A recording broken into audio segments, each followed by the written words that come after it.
Good evening मेरे प्यारे बच्चों, कैसे हैं आप लोग। मैं डॉली झा फिर से एक बार आई हूँ आपके पास एक नया चैप्टर लेकर। कुछ रीज़न की वजह से मैं वीडियोस अभी नहीं बना रही थी बहुत दिन से, और अभी जस्ट फाइनल पेपर होने वाले हैं मेरे क्लास 9th के बच्चों के। तो बहुतों के मैसेज आए मुझे, लास्ट चैप्टर जो हमारा है खुशबू रचते हैं हाथ, उस वो चैप्टर बच्चों को समझ में नहीं आ रहा है। तो मैंने सोचा कि क्यों ना मैं एक वीडियो बना के रख देती हूँ, बच्चे जब चाहे तब देख पाएंगे। तो चलिए फिर शुरू करते हैं। आज मैं आपको जो लास्ट चैप्टर हमारा स्पर्श का, खुशबू रचते हैं हाथ, उस पर से मैं आपको पूरा जानकारी देने की कोशिश करूँगी। और अगर आपको कुछ और एक्स्ट्रा जानना होगा तो मुझे कमेंट करके बता दीजिएगा। सबसे पहले बात करते हैं यहाँ पे इनके जो लेखक हैं उनके बारे में। जहाँ हमें पता है कि अभी हमारा पैटर्न काफ़ी चेंज हो गया है। हमारा जो मिड टर्म का एग्ज़ाम है वो ऑलरेडी हो चुका है, 40 मार्क्स का पेपर, और फिर हमारा ये 40 मार्क्स में सिर्फ लेखन बचा है। तो इसमें जो लेखक हैं उनके बारे में भी प्रश्न आते हैं, तो आप उसके लिए भी रेडी रहिएगा। अभी मैं थोड़ा सा आपको एक शॉर्ट इंट्रोडक्शन दे देती हूँ अरुण कमल जी का। अरुण कमल जी का वास्तविक नाम अरुण कुमार है, और साहित्यिक लेखन के लिए इन्होंने अरुण कमल नाम अपनाया है। क्या करते हैं जो लेखक होते हैं वो थोड़ा सा अपना एक अलग पहचान रखने के लिए अपने नाम के आगे कोई उपाधि या कोई अलग सा सरनेम, या फिर कुछ उनको जो अलग सा ऐसा लगता है कि उनके नाम के साथ ये अच्छा बैठेगा, वो उस तरह के जो वर्ड्स है वो डालते हैं। तो इन्होंने कमल रखा है, एक्चुअली इनका कुमार टाइटल है। आगे बात करते हैं। इनका जो जन्म है वो हुआ था 15 फरवरी 1954 को। बिहार के रोहतास ज़िले के ये हैं, और नासरीगंज में इनका जन्म हुआ था। बिहार के हैं, मैं भी बिहार से ही हूँ, तो हमारे इधर के ही हैं ये। पेशे से ये पटना विश्वविद्यालय के अंग्रेजी विभाग के अध्यापक हैं। ठीक है, ये एक शॉर्ट सा जो लेखक का परिचय है, कवि का परिचय है, वो प्लीज़ आप याद कर लीजिएगा। मैं बहुत श्योर नहीं हूँ कि ये आएगा ही आपको फाइनल पेपर पे, लेकिन मैं ये भी नहीं बोलूँगी कि नहीं आएगा। तो प्लीज़ बी रेडी कि आप इस चीज़ को प्रिपेयर करके रखें। ठीक है, आगे बढ़ते हैं। अब इसमें इनका एक आपको याद करने के लिए मैंने पॉइंट में डाल दिया है। अब चाहिए तो स्क्रीनशॉट ले लीजिए इसकी। तो इसमें आपको मैंने डाला है इनका जो जन्म है वो, और ये इनको कौन से पुरस्कार मिले थे, और फिर इन्होंने कैसा-कैसा अपना जो भी इनका साहित्य था वो किस तरह का था, कैसा था, वो एक मैंने शॉर्ट में यहाँ पे डाल दिया है। तो आप एक बार उसको गो थ्रू कर लीजिएगा। ठीक है, आगे बढ़ते हैं कविता पे। कविता है खुशबू रचते हैं हाथ। आप देख सकते हैं यहाँ चित्र में। देखिए चित्र में जो लोग यहाँ पे कुछ लोगों की के चित्र दिए गए हैं। देखने से समझ में आता है काफ़ी गरीब लोग हैं, निम्न वर्ग के लोग हैं, ऐसे वर्ग के लोग जिनकी खुद की ज़िंदगी बेहतर नहीं हो पाती। खुद का उनका जो अपना लाइफ़स्टाइल है, उनका जो जीने का तौर तरीका है, जो ढंग है, वो बहुत ही नीचे स्तर का होता है। बावजूद उसके वो हमारे लिए खुशबू बनाते हैं। खुशबू से यहाँ तात्पर्य है अगरबत्तियों से, इत्र से, खुशबुओं से।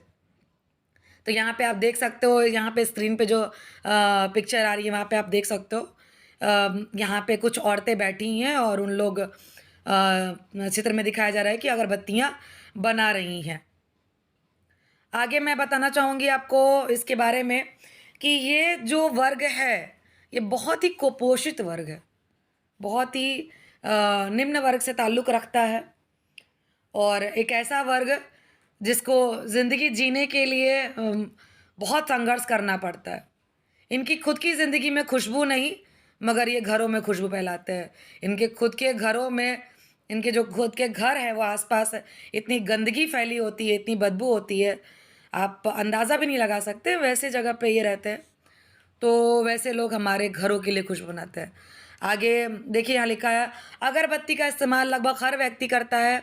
अगरबत्ती हालांकि पूजा पाठ में इस्तेमाल होती है, लेकिन उसकी खुशबू शायद ही वह वजह होती है कि लोग इसे प्रतिदिन इस्तेमाल करते हैं। हम भी अपने घरों में जब सुबह-सुबह पूजा करने जाते हैं, तो ईश्वर को अगरबत्ती दिखाते हैं और उस अगरबत्ती की खुशबू चारों ओर फैल जाती है, जिससे हमारा पूरा घर महक उठता है और खुशबू फैल जाती है।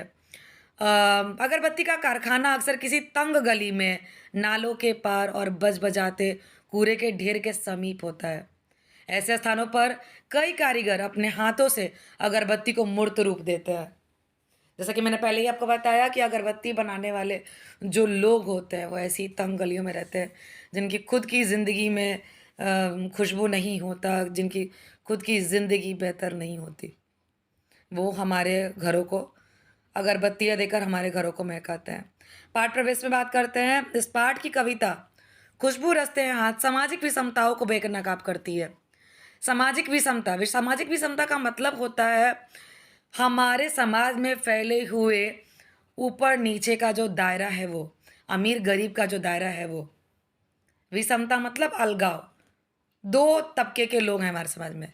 एक बहुत उच्च वर्ग है और एक बहुत ही निम्न वर्ग है। उच्च वर्ग के पास सब कुछ है, ऐशो-आराम, एक अच्छी ज़िंदगी, एक अच्छा लाइफ़स्टाइल। वहीं एक दूसरा वर्ग है जो हर तरह से अपनी ज़िंदगी को बस जी रहा है। उनकी ज़िंदगी ऐसी है जैसे अभी अगर वो दिन में खाते हैं तो रात को सोचते हैं, रात को मिलता है तो सुबह की सोचते हैं।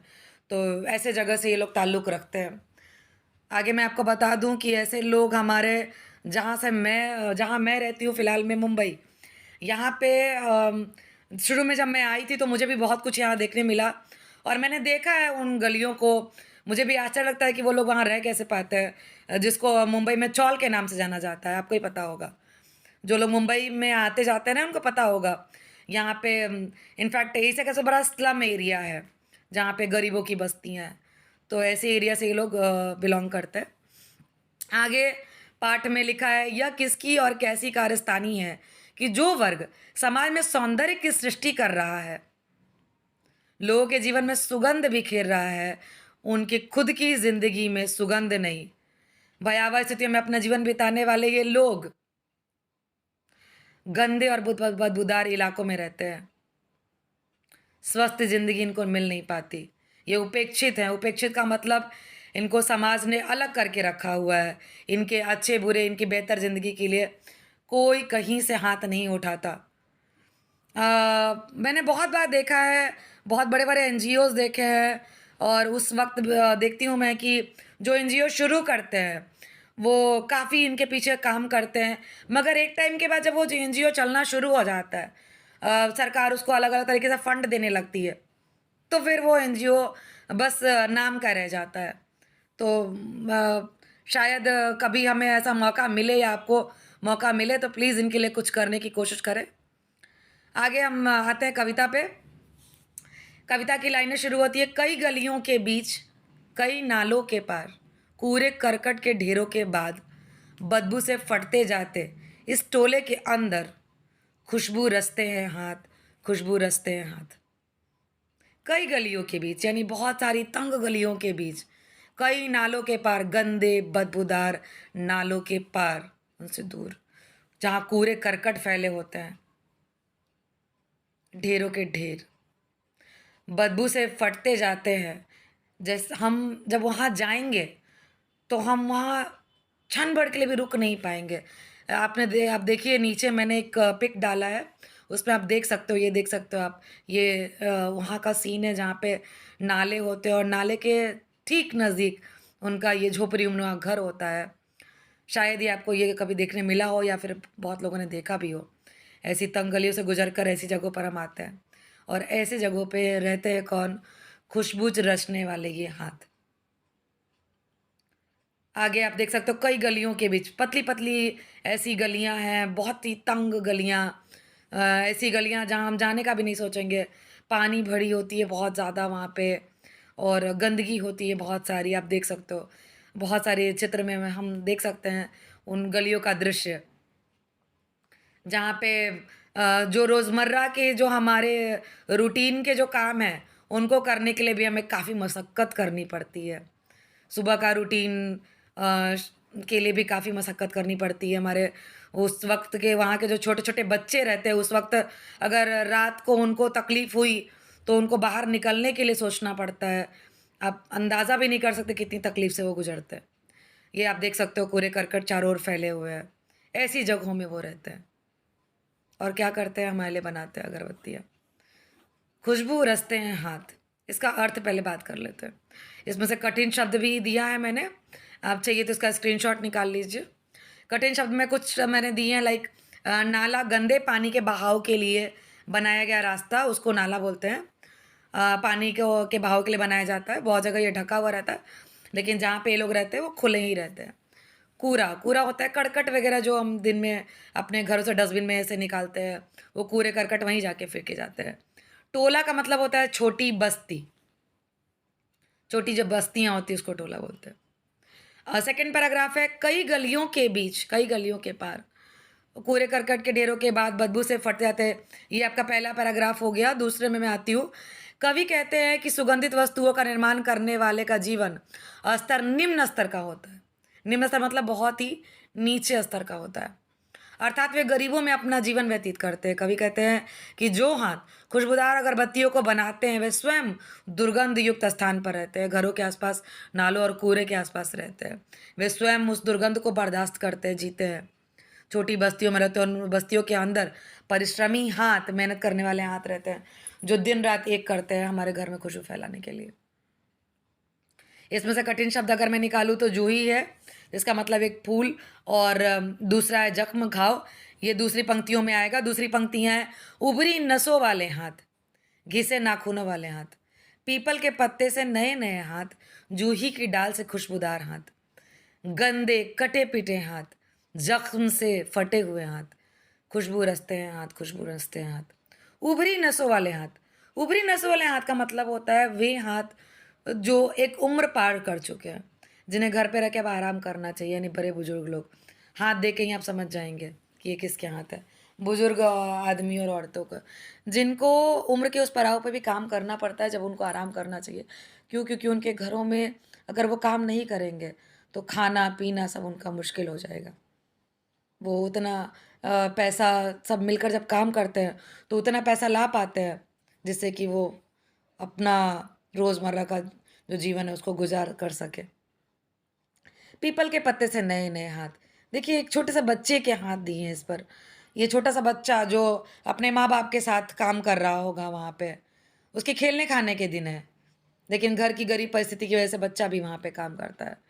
जूही की डाल से खुशबूदार हाथ, यहाँ पे यंग गर्ल की बात की गई है, जो नवयुवतियाँ होती हैं, जो वहाँ पे अपने घर परिवार के लोगों के साथ वहाँ पे काम कर रही होती हैं, जिनके नए नए सपने हैं, नई नई आशाएं हैं।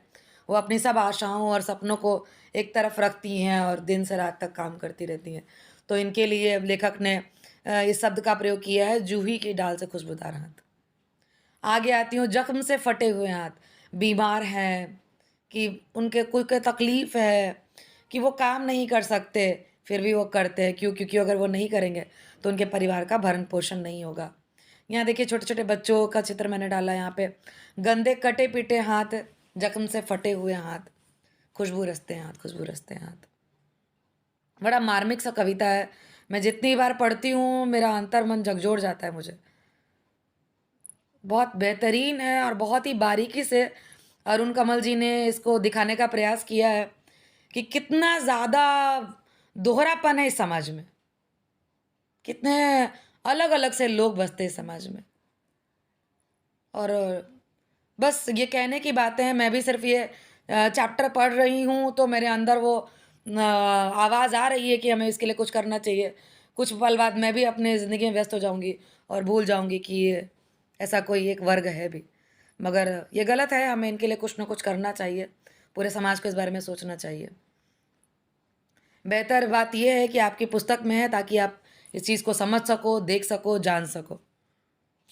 कवि कहते हैं कि जो लोग खुशबू का निर्माण करते हैं, अर्थात अगरबत्तियों का निर्माण करते हैं, वे लोग निरंतर स्वस्थ दुनिया का निर्माण करने में लगे रहते हैं।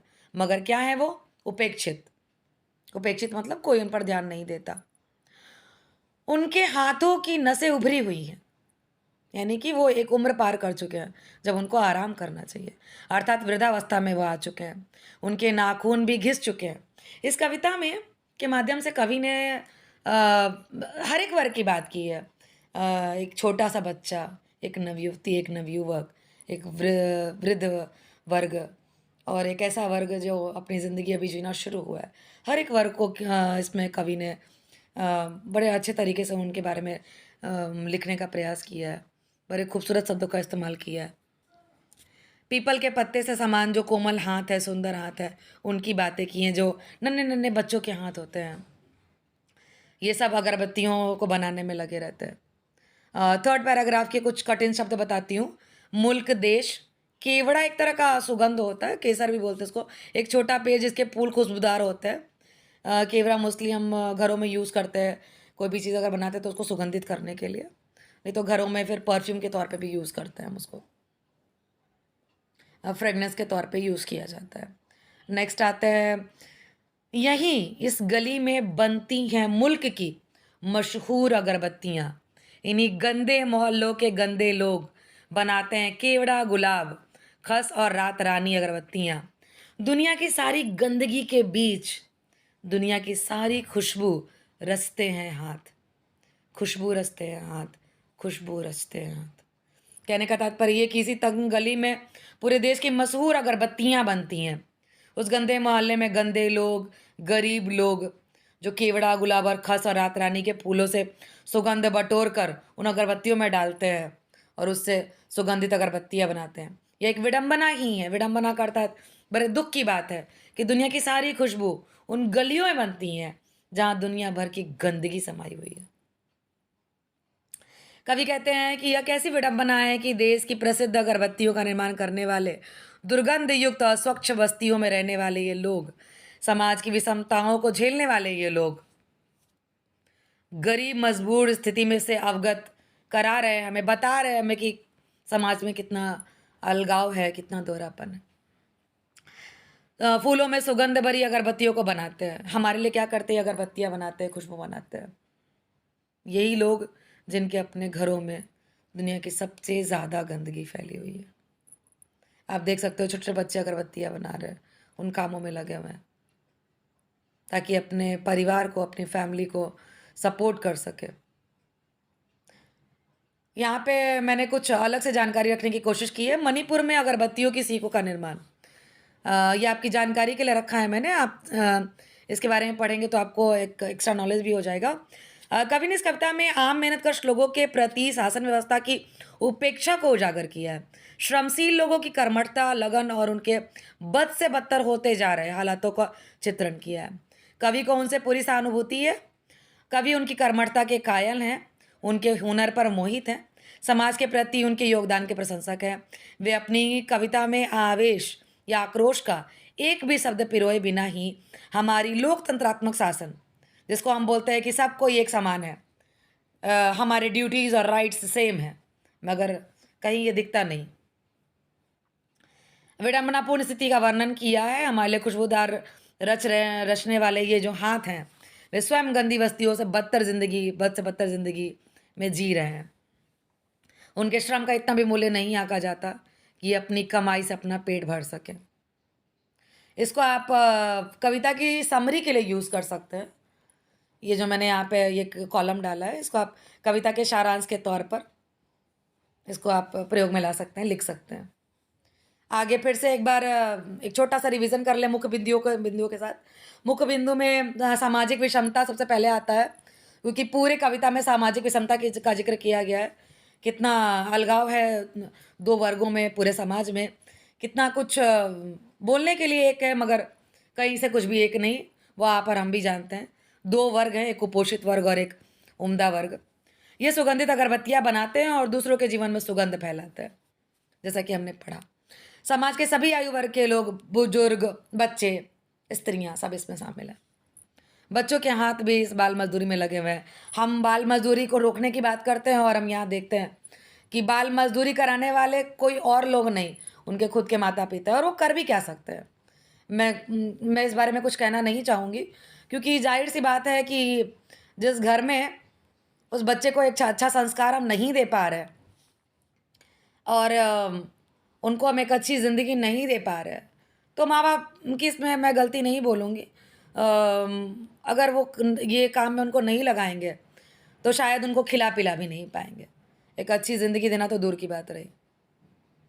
तो बाल मज़दूरी वहीं से शुरू हो जाती है, जिसके लिए हम पचासों नारे बनाते हैं, जुलूस निकालते हैं और पता नहीं कितने सारे रूल्स और रेगुलेशंस बने हैं, मगर वो सिर्फ शायद किताबी भाषा है।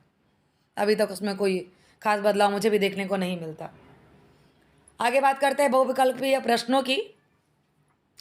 बहुविकल्पीय प्रश्नों को मैंने यहाँ पे इसलिए डाला है कि इसको एक जो अम, एक ना मार्क के जो प्रश्न आएंगे आपके, यानी कि एक से 2 लाइन में जो पंक्ति में आंसर देना रहता है, उसके लिए आप इसका प्रयोग कर सकते हो, या फिर आप इसकी जानकारी के लिए आप इसको रख सकते हो। खुशबू का पर्यायवाची शब्द क्या होता है? 4 ऑप्शंस दिए हैं, मैं चुप इसलिए हो गई ताकि आप अपने मन में उसका आंसर दे सकें। सुगंध होता है, दुर्गंध होता है, सौगात होता है, या सौंधी महक होती है। ये तो पता यही हम समझाया मैंने आपको। इसका आंसर होगा पहला, सुगंध। दूसरा, इस कविता के कवि का नाम क्या है? अरुण कमल, अरुण, पंकज या कमल? जी हाँ, अरुण कमल इस कविता के कवि का नाम है। आज के लिए बस इतना ही। अगले क्लास में मैं फिर से एक नए चैप्टर के साथ उपस्थित होंगी आपके सामने। अगर इस कविता से रिलेटेड आपको और भी कुछ जानना है तो मुझे कमेंट बॉक्स में कमेंट कीजिए, मैं उसके जवाब देने की कोशिश करूँगी।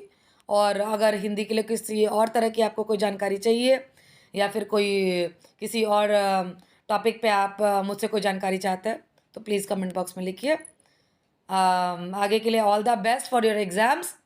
Good bye, take care, all the best once again, good night.